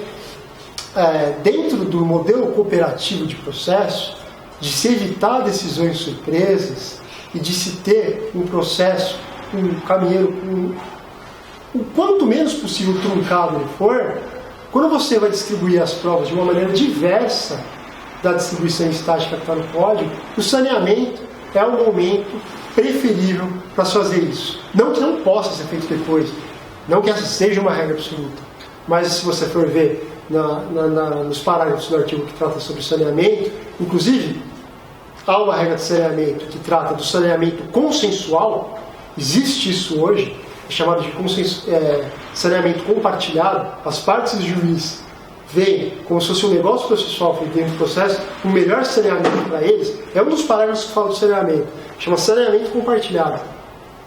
Se faria essa distribuição dinâmica, tudo bem?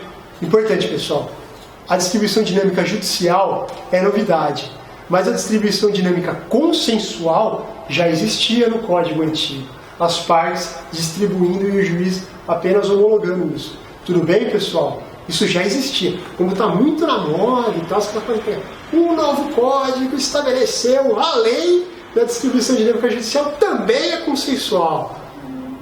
Distraído. É errado, tá bom? Outra coisa, para acabar aqui. A positivação no novo CPC do direito a não produzir provas contra si mesmo, o artigo 379. Não deu tempo de eu tratar mais especificamente na nossa aula de provas sobre isso. O que se entende por essa não autoincriminação? Se dá o direito de você ser desleal, ou se é apenas uma reprodução a não autoincriminação do processo penal. Tudo bem? É não produzir prova contra si mesmo, desse artigo 379, tem relação com a não produção de provas pela autoincriminação, é apenas uma reprodução no campo civil da não autoincriminação, ou se ela te permite não produzir qualquer prova contra si mesmo, ainda que o juiz requisite essa prova, tudo bem? A gente vai tratar disso, mas para a prova de primeira fase basta saber que há essa previsão expressa. E, para acabar de vez aqui na sala hoje, produção antecipada de provas, pessoal. Hoje está previsto como um procedimento autônomo, tá bom, gente? Uma ação autônoma.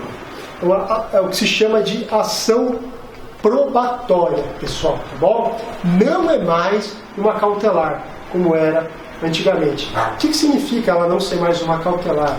Não fica vinculado o interesse em se entrar com uma ação probatória autônoma, de prova antecipada, não se vincula mais à necessidade de se entrar dentro de um prazo com o processo principal sublinhado.